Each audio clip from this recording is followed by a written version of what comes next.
Hello, we are back, and I'll let Professor John Vijaysagar, head of the Child and Adolescent Psychiatry Department of NIMHANS Bangalore, and Professor Satya Raj, a professor in the Child and Adolescent Psychiatry Department of Christian Medical College Vellore, to take over the session. Thanks, Datta. It's my pleasure to introduce my co-chairperson, Professor Satya Raj. Professor Satya is currently the professor in the Child and Adolescent Psychiatry Unit at the Christian Medical College, Vellore. She has completed her diploma in psychological medicine, MD in psychiatry, and also her diplomate of National Board. She is also a fellow of the Royal Australian and New Zealand College of Psychiatrists. Professor Satya worked as a staff specialist in the Child and Youth Mental Health Service in Queensland, Australia. She was a consultant in the infant mental health and Evolve, working with children with trauma backgrounds. She has been trained in the Circle of Security program.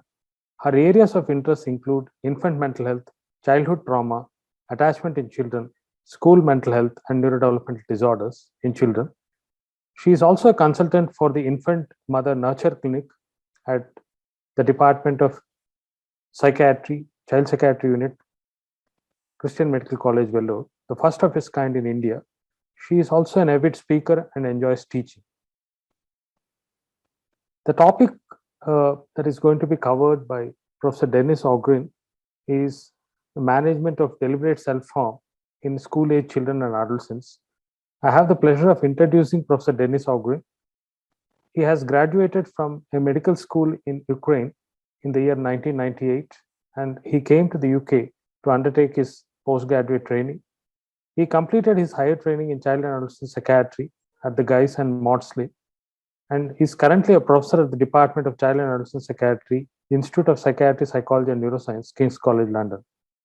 Professor Ougrin leads a program of information exchange between the UK and Ukraine. His main professional interests include prevention of borderline personality disorder, effective interventions for self-harm in young people. He is also the author of Therapeutic Assessment, which is a novel model of assessment for young people with self-harm.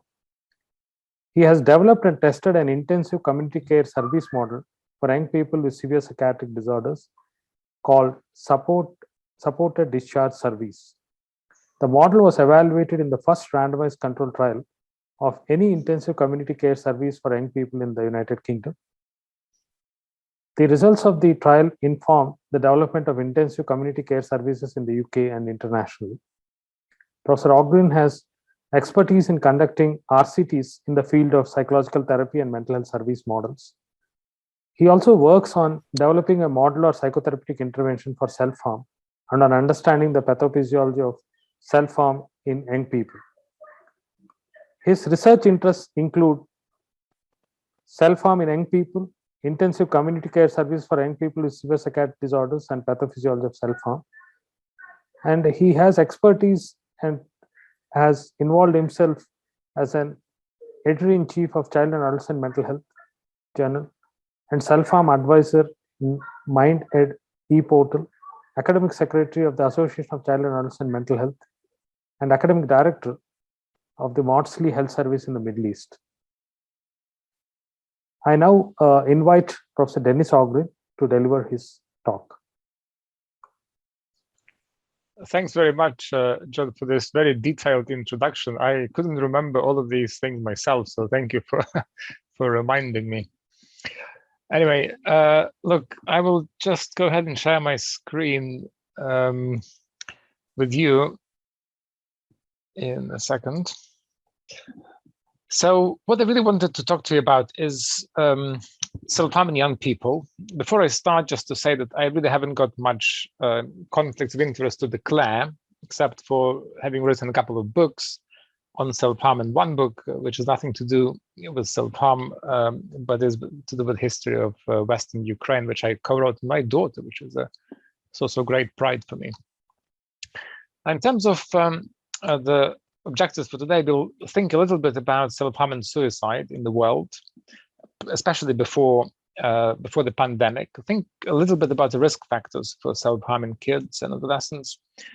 And then we'll, if you have the time, we'll look in a bit more detail at the impact of COVID on self-harm in different countries and what we should conclude from that. Now, this is the world before COVID, and on that map you can see what was happening with suicide in different countries. So the darker the blue, or whatever this color is, aquamarine, the more positive dynamic there is. So actually a reduction in suicides. And then the darker the yellow or brown, then the more negative dynamic there is, and so the more suicides there are. You can see that India, for example, overall had positive dynamic. I actually just checked it before this talk, and indeed, India is one of few countries with really quite positive dynamic in terms of suicide. It's going down. We don't know what will happen now with COVID, but overall, the picture was actually quite promising in India. Nonetheless, you can see that about 35% of all suicides in females actually occur in India globally. So 1 in 3 female suicides are actually in India. So even though the dynamic is positive, the actual absolute numbers are huge. And this is partly because the ratio of male to female suicides in India is lower than it is in most Western countries. So it's actually more narrow. When we again think about different age groups in suicides, and we can see that in most areas of the world, you can confidently predict that it's the oldest people in a population that will have the highest rate of suicide. Again, with the notable exception of women in Southeast Asia, including India. So what actually we find in India and Southeast Asia in women is that, in fact, there is a bimodal distribution where you see a lot more suicides in younger females, then a decrease in middle ages, and then a predictable increase in old age. The other exception to this rule is, interestingly, is Central and Eastern Europe, where you can see in males in particular, there is an increase in younger age group as well. And then the overall suicide is significantly higher than in other areas of the world. In Europe, when we look at young people, for example, then and it is true about adults too, then we will see that there is an interesting gradient in terms of very clear lower rate of suicide in the south of Europe, in southern countries, and then a much higher rate in northern and eastern countries. And that is something that you can actually demonstrate even if you adjust for poor recording and reporting. That seems to be still the case. In the UK now, you can see that, for example, unlike India, you can see that the ratio of male to female suicides in young people and in adults too is about 3 or 4 to 1. So that would be a typical ratio for any Western country. And you can see that actually overall, there has been very little reduction in suicide rates in the UK. In fact, if we were to look back all the way to the 1860s, when the records began, then unfortunately the suicide rate would be very similar now to what it was in the 1860s, even though during the course of the 150 years, there have been major differences in suicide rates. For example, during both world wars, they were very low. And then following the wars, they were very high. And during the periods of socioeconomic problems, they were increased as well. If anything, in the last few years, we actually saw an increase in suicides in both young people and adults, in both males and females. Suicide is the second leading cause of death in young people in the UK and in most other Western countries.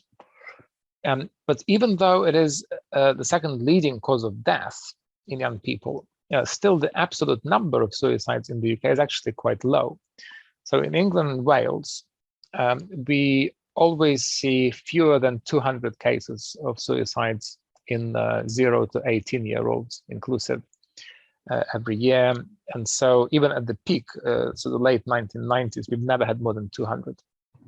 And so that, of course, is something that is a concern because it creates a problem in terms of predicting suicide. In females, if anything, the picture is a little bit more promising. So you can see that there's been some significant reduction in the suicide rate in the last 40 years or so in older females and also in the middle-aged females. But there's been really no further reductions. And in the last 30 years or so, the curve has been really very static.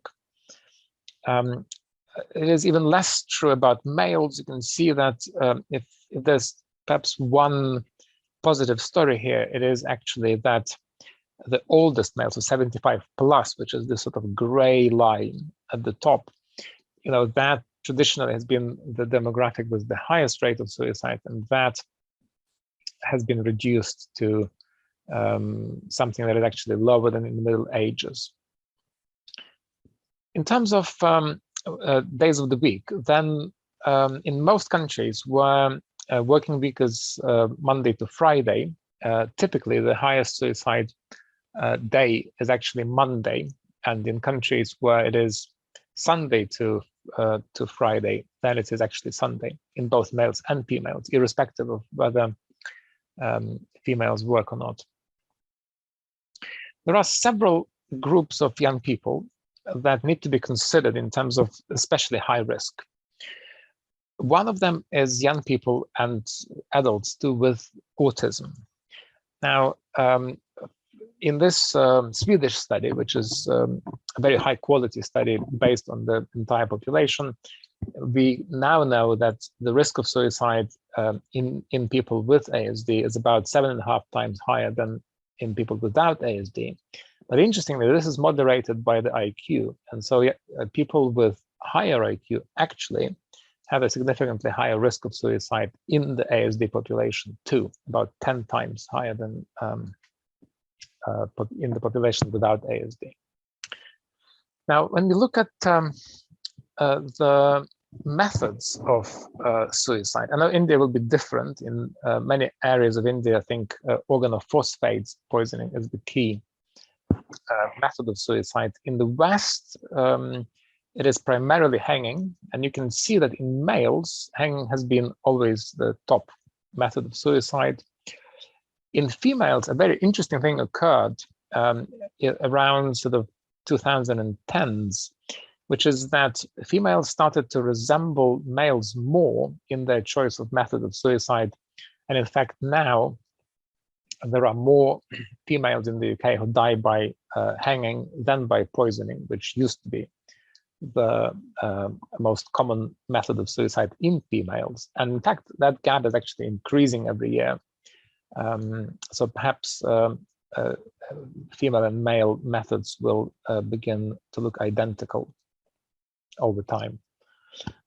Now, as I said before, in young males, 10 to 24-year-olds, we saw a decrease in suicide from a very worrying peak in the late 80s, early 90s, with a further peak in 98, which I remember really very well. It was highly publicized. And then we had the plateau, and then, if anything, we've got an increase. We haven't got good data for 2020 yet. It is coming. It will be a bit messy because of the coroner's courts not working properly during COVID, but eventually we'll have a good picture. And then in females, again, this is pre-COVID, you can see that there was, from about 2013, a very worrying increase in suicide rate in the youngest females. And in fact, in 2019, the rate of suicide in the youngest females in the UK was the highest ever recorded since the 1860s. I just wanted to comment very briefly on what Max was saying in his presentation. It is undoubtedly true that the absolute increase in suicide, in psychiatric disorders in young people has not particularly increased. But if you look in a bit more detail at the actual prevalence of psychiatric disorders in different age groups, then that increase really was driven by one demographic, which is older teenage girls. And the increase overall was actually primarily driven by an increase in emotional disorders such as anxiety and depression. Remember, this is before the pandemic, and self-harm as well. And so even though overall, of course, in the population level, things have not changed dramatically, then still there are some subgroups, such as older girls, where we actually saw a very substantial increase in emotional disorders and self-harm. And that is even more striking because between 1999 and 2004, there was really categorically no increase. So this is a new thing, which we need to be mindful of. And there's something happening with older girls in particular in the UK, which is worrying, and we need to be concerned about this, I think. In terms of self-harm now, fortunately, self-harm is significantly less common than suicide, although it remains to be one of the strongest known predictors of suicide. In young people, the risk of suicide increases about 10 times after an episode of self-harm, irrespective of its severity. And then in adults by about 100 times. But the interesting thing about self-harm is that it is indeed very variable from one country to another.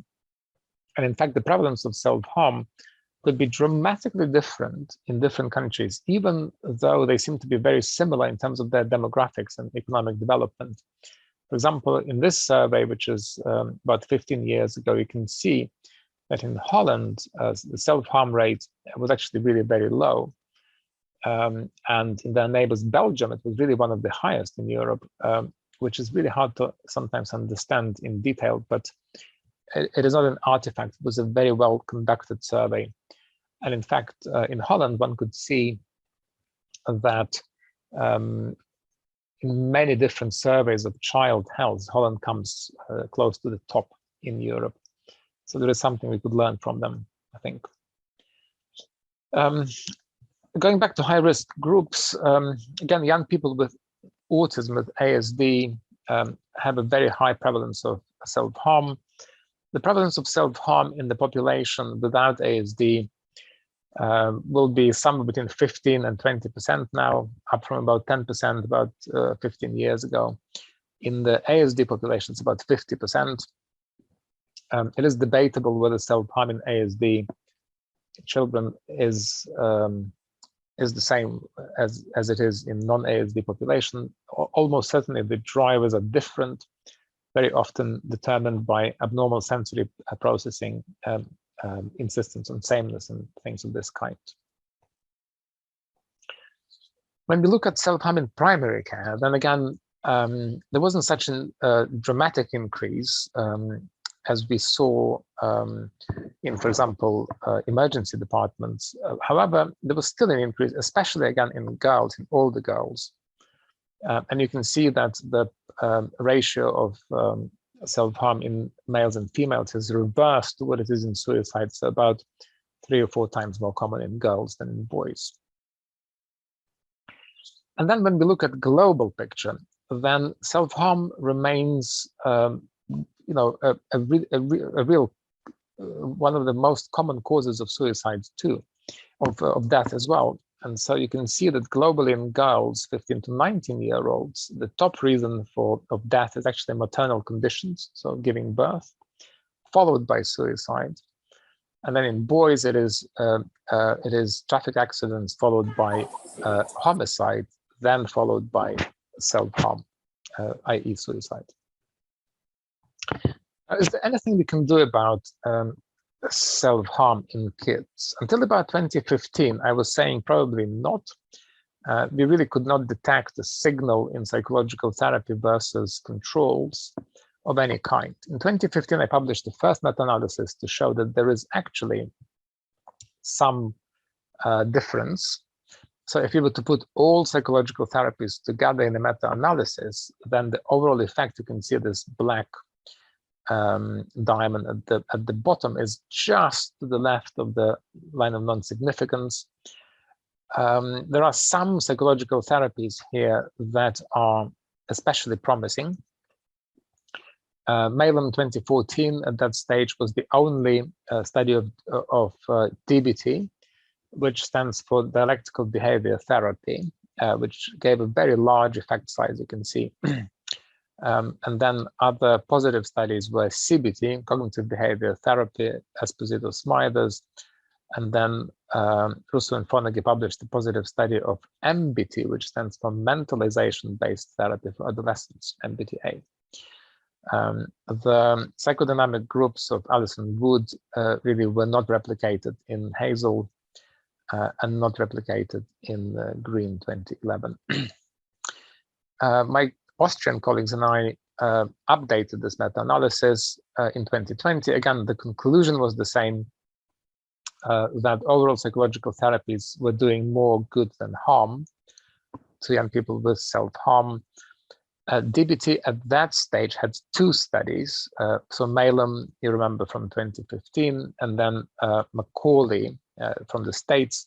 We now have 3 DBT studies, all positive, which is unprecedented in our field, which really, together with a number of adult positive studies and a few negative studies, give you a very detailed and convincing picture that DBTA is the front runner of psychological therapies in our field. CBT since 2015 had 1 negative study by Michael Kaz, and MBTA also had 1 negative study, which just published this year, Group MBT. So DBT stands out as the most effective and independently replicated therapy at present. So this is about self-harm repetition. In terms of self-harm related behaviors, such as attempted suicide, and then also ideation, so thinking about suicide, then on top of DBT, we concluded that also family-centered therapy, especially attachment-based therapy, along Guy Diamond's lines, is likely to be effective in reducing suicidal thinking. I will not dwell too long on the risk factors for self-harm. You will know about them, and most of you will know about them. I just wanted to perhaps focus your attention on a couple of things which are relatively new in our field. So worries about sexuality and anxiety about sexuality is actually something that we do not ask often enough. Certainly our junior doctors don't. And as I mentioned, ASD stands out to be as one of the key risk factors for self-harm in the population. Probably about half of the children with ASD will self-harm at some stage in their life. Now, what predicts thinking about suicide to actually making a suicide attempt? You will again know most of this stuff. I just perhaps wanted to highlight one area which is relatively new, which is body dissatisfaction. We have a clinic at the Maudsley, which is very expertly run by Bruce Clark. And he tells us that in his children with body dysmorphic disorder, about 50% of them have attempted suicide before they see him. And then finally, thinking about the risk factors for completed suicide. Again, most of this you will know. Wanted just to perhaps focus your attention on one risk factor, which is something that certainly our junior doctors don't ask often enough, and that's a family history of suicidal behavior, and especially of late, exposure to suicidal behavior in social media. We have known for a very long time that exposure to suicidal behavior and self-harm increases your risk. And of course, one aspect of social media, which you have covered earlier in this conference, is that it gives you immediate access to self-harm and suicidal behavior, including in your friends, if that's your group. So what happens to presentations of self-harm that are severe enough to require hospital treatment? So when I trained years ago, we would say that about 10% of kids would come back. with a further episode of self-harm, it is now probably closer to 30%. So 1 in 3 children who come to emergency departments will at some stage come back. Kids who come to emergency departments have the most severe self-harm in the population, and their mortality rate is relatively high. It's about 1% in 10 years in the longer-term follow-up. And half of that 1% will be due to definite suicide, and the other half of the 1% would be primarily due to accidents, some of which are almost certainly suicides as well. In terms of emergency presentations, one risk factor that stands out more than anything else is the violent versus non-violent self-harm. So self-harm by attempted hanging or jumping from heights or attempted drowning, which is the violent type, carry a significantly higher risk than non-violent presentations such as self-cutting or overdoses. Interestingly, self-cutting is more predictive of suicide than self-poisoning, which is counterintuitive. I was editing one issue of JCPP, which is the biggest journal in our field in child mental health, actually published by ACAM. So in 2019, and so I got to read loads and loads and loads of papers on self-harm and suicide with my colleague Joe Azarno from UCLA. But this one really stood out for me, and this is an analysis of social connections of young people in schools with and without attempted suicide. You can see that red dots are kids with attempted suicide, and white ones are kids without.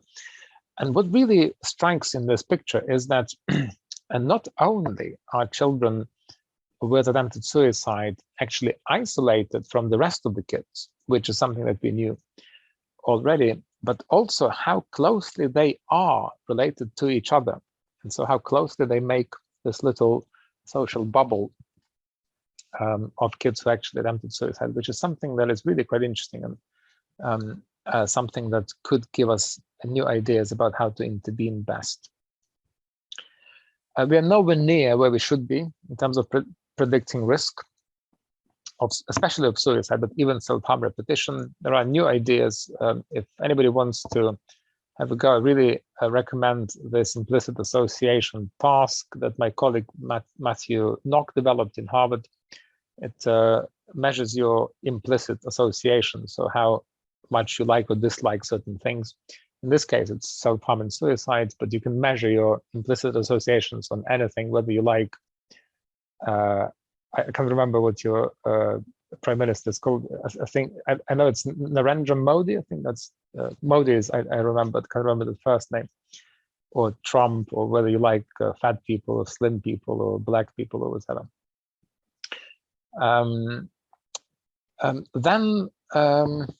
How am I doing for time? Have I got 5 more minutes? Yeah, sure. I think we do have 5 more minutes. Good. All right. In that case, I'll just tell you a little bit about the impact of COVID on self-harm. So during COVID, a lot of the risk factors for self-harm and suicide have increased, right? You will agree that anxiety has dramatically increased in children, isolation, loneliness, pre-existing mental illness, partly through poor access to services. A lot of families have been socioeconomically disadvantaged, especially in the non-Western countries. There was an increase in domestic violence, including in the UK, a very substantial increase in that. Increased alcohol consumption in the population, in adults and in children as well. Increased exposure to social media, and then increased bereavements. So what we wanted to do is we wanted to understand the impact of all of these risk factors on any emergency department presentations. So what we did was we took 10 countries and we asked people to report what happened to their presentations for self-harm before the pandemic, so in March and April 2019, and in March and April 2020, which was the peak of the pandemic in most countries. So what we found, interestingly, was that the total number of presentations for any reason in A&E actually reduced very substantially from before the pandemic to the pandemic. Now, the proportion of kids with self-harm in that number actually increased. So kids with self-harm were slightly a little bit more likely to come to A&E than kids with that, who would come for different reasons. That picture was true in most countries. You can see that most of the time it's sort of to the right. And we also wondered whether, in fact, we would see significantly more serious episodes of self-harm during the pandemic, and we really could not see that. So the answer to that question was actually no. In most places, except in Edinburgh, we could, and actually one site at the Maudsley, which is the King's College, we really could not see that severity of self-harm actually increased during the pandemic. In those kids with self-harm, we saw that the proportion of children with emotional disorders actually increased. So we actually were much more likely to diagnose children with emotional disorders during the pandemic than before.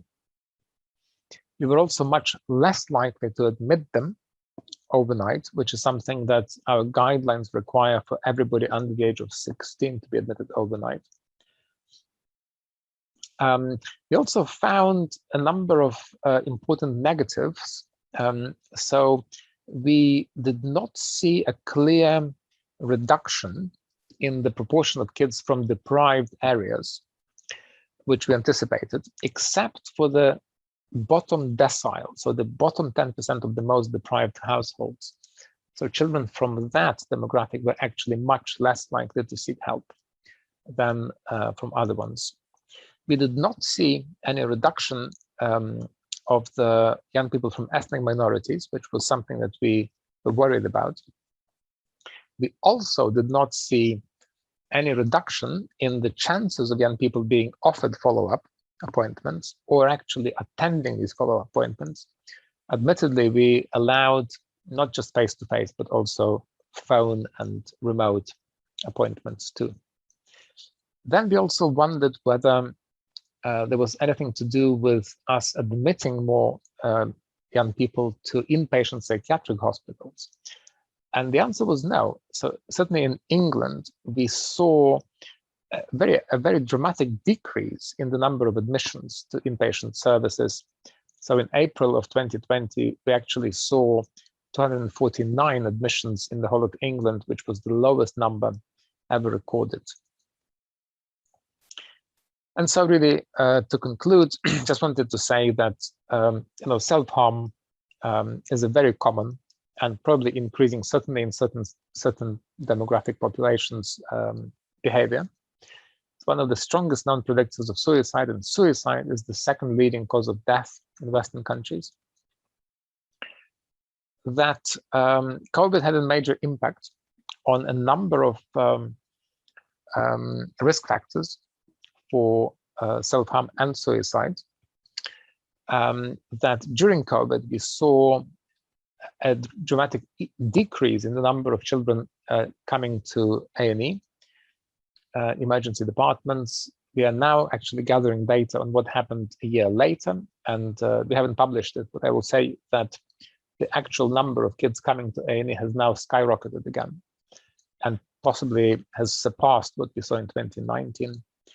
And then just to say that if we have further lockdowns, one probably should invest more in intensive community care services in the community rather than in emergency services.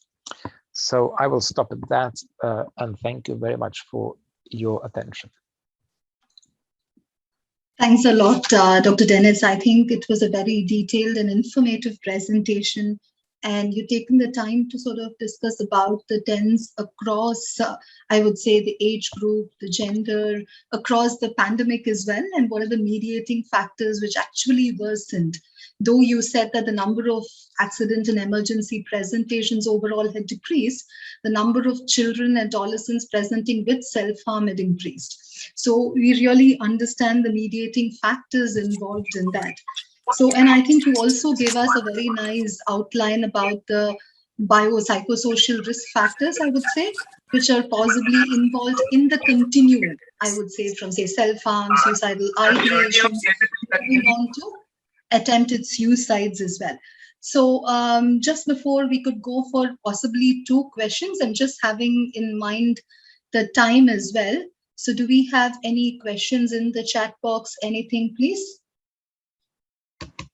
Anybody wants to ask any questions, or I'm just checking the question and answer section as well. Just give me a minute.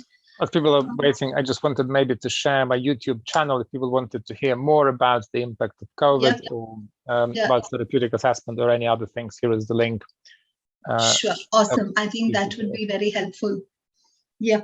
So, and thanks a lot. You had highlighted the therapeutic efficacy as well about the DBT and CBT and other practices. And so possibly you had given a futuristic planning method as well. What if in case we were to go in for another lockdown, what needs to be done more from, how should I say, health promotion perspective, and also looking into the specific protection of the vulnerable population like children with neurodevelopmental disorders or adolescents with prior history of self-harm or children with psychiatric morbidity. I think these are the risk populations we would be looking into and helping with community-based services as such. So thanks a lot for that. I think possibly people who would like to ask Dr. Dennis questions can type it in the chat box and we can send it across to him, and we'll get it replied shortly for you. So thanks a lot again, Dr. Dennis, for your very informative presentation. Thanks. Thank you for the wonderful conference you've organized. I'm very impressed with the quality of the speakers and the quality of the sound and video. And so well awesome. Done. I think we have a bright future. Yeah, thanks a lot. And I think it's a success shared by all of us. Thank you so much. Dr. Sanmitra Rattilak, should we move forward to the next one, please?